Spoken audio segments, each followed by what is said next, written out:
So, summer pruning of strawberries is a step that's often overlooked here in the South, in part because strawberries are normally grown as an annual.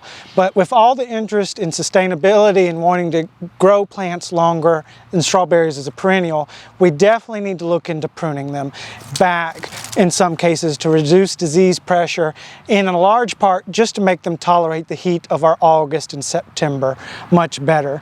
Probably reduces water demand by at least half, which makes the difference between having to water twice a day and every day to probably every other day.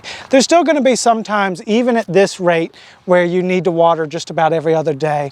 But by pruning, the plants are going to be less stressed and are going to put out new growth and should be looking pretty and ready for the fall and winter for here. And we get more out of that season other than up north, where they're gonna cover their plants up with straw and not gonna get anything over the winter. We're actually gonna get a lot more growth and may even get some fruit in some cultivars all the way up till we get close to 32 degrees. So it's definitely worthwhile to look into summer pruning. I would say it's a critical step if you want strawberries from the same plants for longer than 2 to 3 years. It's the only way to maintain your vigor and reduce disease pressure. If you don't be surprised if you only have 2 to 3 years of production from your strawberry plants. Summer pruning can be a great way to revitalize a planting. You can see here that this one it grew very well throughout the season. This is a white strawberry and it grows very vigorously.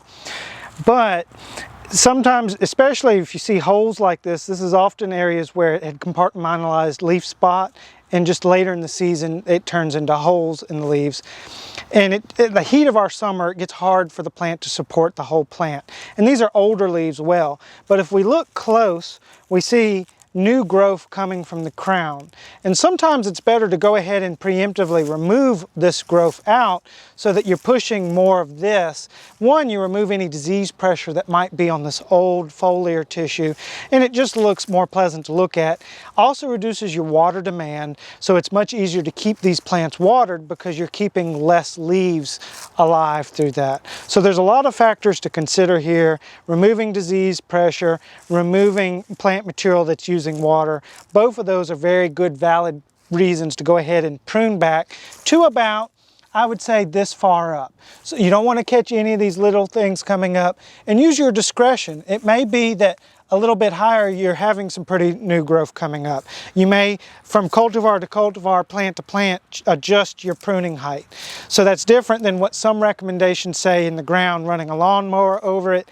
I would prefer to do it by hand so I could do each plant, treat it as the individual unit that it really is. So this is an example where summer pruning really should have happened earlier. The plant was stressed. Now it is coming back, but you can see the whole plant died back to just a little bit of a crown here. If it had been pruned sooner, it would have had much more energy and would have compartmentalized, and the new growth we would be getting would probably have much more vigor. So it is important to look at it. Different varieties may need their pruning at different time scale than others. So I wouldn't necessarily set one date to go through and do it.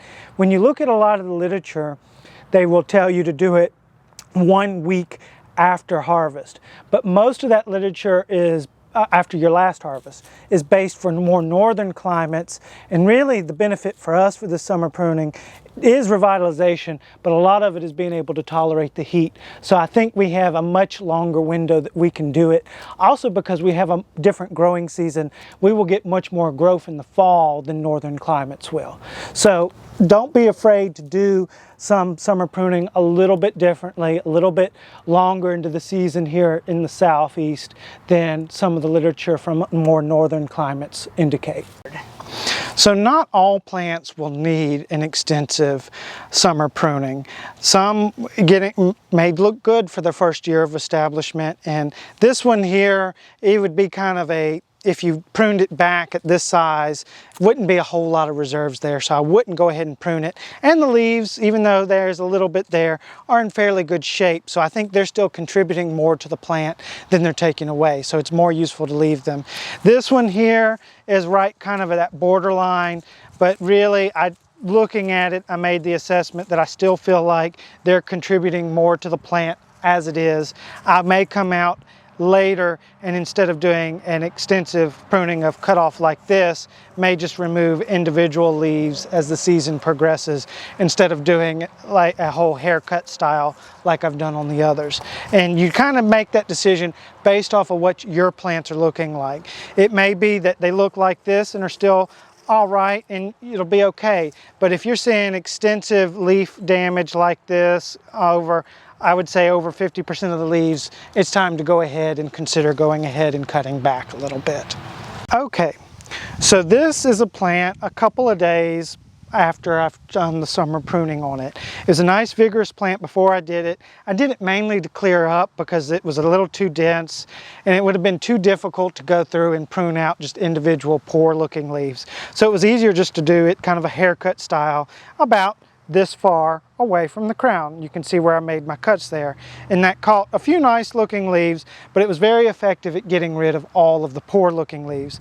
And the plant, being in very vigorous health, is putting out growth quite well right now and will recover, and by this fall should be in very good shape and will be doing really well going into the winter, and may even give us a fall crop if it gets a good enough establishment, but definitely will give us something for the spring.